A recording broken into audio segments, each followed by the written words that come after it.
galerinha, beleza? Aula 89 do canal. E hoje a gente vai falar sobre a função exponencial, ok?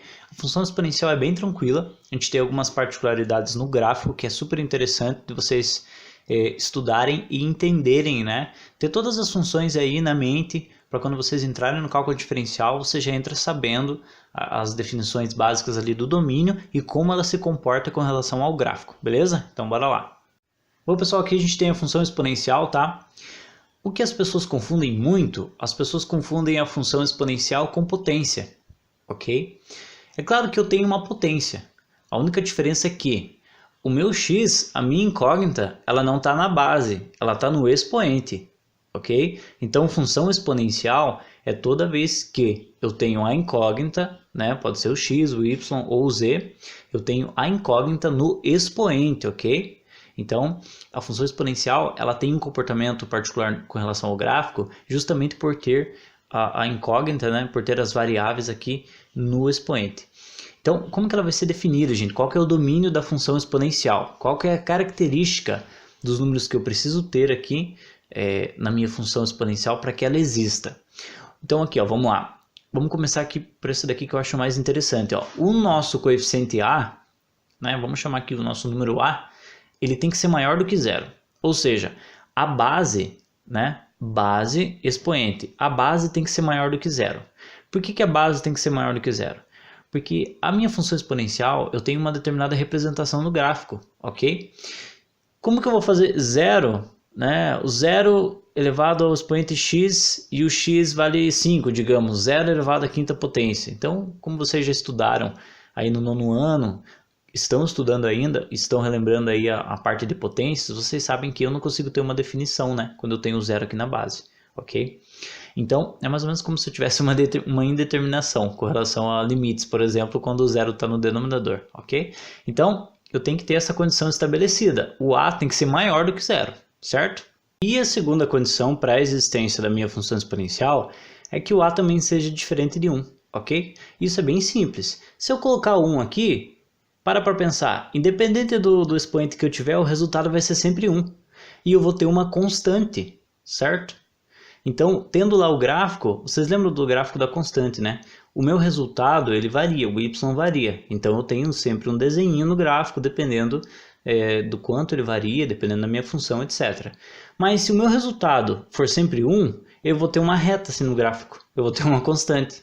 E é claro que eu não vou ter uma função exponencial, né? Eu não vou ter um crescimento exponencial ou um decrescimento exponencial com relação à minha variável que está no expoente, tá? Assumindo diferenciados valores, né? Eu vou ter uma constante, então isso vai contra a minha definição da função exponencial. Então essas são as duas condições, tá? O a maior do que zero e diferente de 1 para eu não ter uma constante, para eu ter uma função com crescimento ou decrescimento exponencial, né? De acordo aqui com as nossas definições de função exponencial, em que o expoente varia, tá? O expoente assume os valores ali da incógnita, beleza? Então eu separei esses dois exemplos, ó. 2 elevado a x, bem tranquilo, né? O 2 é diferente de 1 e é maior do que zero, então só um exemplo bem básico aqui, só para vocês terem noção. 1/3 elevado a x, mas agora vamos parar para pensar, né? O a, ele tem que ser diferente de 1 e maior do que zero. O 1/3 não é 1, 1/3 é menor do que 1, certo? Isso pode acontecer? Pode. Vamos fazer aqui, ó, 1/3, vamos levar 1/3 ao expoente 1. Ele mesmo, né? Vai dar 1/3.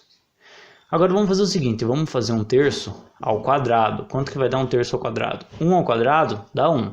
3 ao quadrado dá 9. Então eu já obtive um valor diferente, ó. Eu tenho valores diferentes, tá?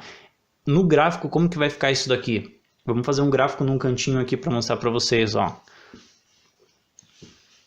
Coordenada y, coordenada x, né? O valor 1 para x e o valor 2 para x. Então eu tive o 1 para x e o 2 para x, ok? Vamos dizer que aqui, ó, no meu y, eu vou ter o valor 1 aqui em cima, tá? Vamos fazer uma escala diferente, só para vocês terem uma noção.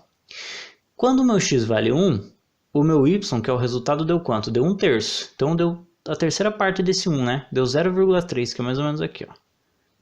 Ok? Quando o meu x assumiu o valor 2, qual que foi o meu resultado? Foi 1/9. Então foi uma parcela menorzinha ainda. Então, essa daqui eu conecto com 1, né? 1 está conectado com 1/3 e o nosso 2 está conectado com 1/9, ó. Então ele vai formar uma curva assim, ó, que ela vem beirando aqui, quase encostando no eixo do X, tá? Essa é um gráfico, tá? Um esboço assim, bem ruim do gráfico da função, aqui da função 1/3 elevado a x, ok? Então aqui já deu para vocês terem uma noção. Agora a gente vai desenhar o gráfico, eu vou explicar aqui as características do gráfico da função exponencial para vocês. Vamos lá. Bom, pessoal, aqui a gente tem o gráfico da função exponencial, tá?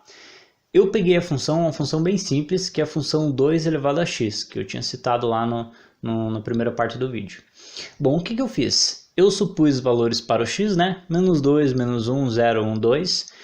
Joguei aqui no lugar do x e calculei os resultados, tá? Isso é bem simples de fazer. Eu cheguei no 1/4, 1/2, 1, 2 e 4. O único detalhe é que aqui, ó, para você chegar no 1/4, como que eu consegui chegar no 1/4? Porque o meu expoente é negativo, né? O meu x vale -2, ó. Com o meu expoente negativo, eu faço a inversão para só elevar, né, ao 2 agora positivo. Então, por isso que eu consigo chegar nesses valores aqui, nessas frações, tá? Quando o expoente é negativo, tá? Isso daqui, pré-cálculo, tem aqui no canal também, nos 2 primeiros vídeos, se eu não me engano, sobre potências, tá? Para vocês revisarem esse conteúdo aqui, ok? X e Y, X e Y, X e Y, tenho todas as coordenadas, eu juntei todas aqui no gráfico, ó. O -2 se conecta com 1/4, o -2 do eixo X se conecta com 1/4. Eu coloquei 1/4 pequenininho aqui para vocês se localizarem, tá? Tá mais ou menos na escala esse gráfico, beleza? O -1 se conecta com meio, o -1 se conecta com meio, ok? O 0 se conecta com 1, né? Então, o 0 se conecta com 1. Eu marco sempre a coordenada no eixo que eu tenho o valor. Então, eu não tenho no eixo do x, que vale 0, mas eu tenho no do y, que vale 1. Então, ele vai aqui em cima do 1, ok? O 1 se conecta com 2 e o 2 com 4. 1 com 2 e 2 com 4. O que aconteceu quando eu juntei todos os pontos? Eu passei essa curva aqui, ó. Que vocês podem ver que ela tem esse desenho particular, ó. À medida que ela se aproxima do eixo do x, ela nunca intercepta o eixo do x. Igual a parábola, por exemplo, né? Que é o gráfico da equação do segundo grau da equação quadrática. Então ela sempre vai se aproximando aqui do x o mais perto possível, mas ela nunca intercepta o eixo do x, ok? Então é bem tranquilo, né? Vocês podem ver que ela tem um crescimento exponencial. À medida que ela cresce, ela vai crescendo de uma maneira mais acentuada, ela vai crescendo mais rápido, ok? Aqui ela estava num ritmo lento. À medida que o expoente vai subindo, ela vai crescendo mais e mais, ok? Então assim, a função exponencial, gente, ela pode ser crescente e pode ser decrescente, certo? Então ela vai ser crescente quando o a for maior do que 1, certo? Então você vê nesse nosso caso aqui, ela é uma função crescente, ok? Vamos colocar aqui, ó, crescente, certo? Porque o nosso a, ó, a nossa base, ela é maior que 1, que no nosso caso é 2. E ela vai ser decrescente quando o nosso a estiver entre 0 e 1, que é aquela questão do 1/3 que a gente fez, lembra? Que o nosso gráfico, ele não tinha essa forma aqui, ele era ao contrário, ele não vinha descendo para cá, ele vinha descendo de cá, da esquerda para a direita. Então, toda vez que o nosso a, que é a nossa base, estiver entre 0 e 1, eu vou ter uma função exponencial decrescente. Beleza, galerinha? Então, aqui bem tranquilo, né? A questão domínio contra domínio imagem, vocês também conseguem fazer de uma maneira bem susse. Pesquisem lá nos livros do primeiro ano do ensino médio para vocês resolverem alguns exemplos, que é interessante para vocês já dominarem esse assunto e entrar no cálculo diferencial sabendo tudo aí. Do básico, né? Pelo menos. Beleza, galerinha? Então, função exponencial é isso daqui, tá? Essa característica do gráfico, e ela pode ser crescente ou decrescente de acordo com a base da função. Beleza, galerinha? Valeu então, até a próxima!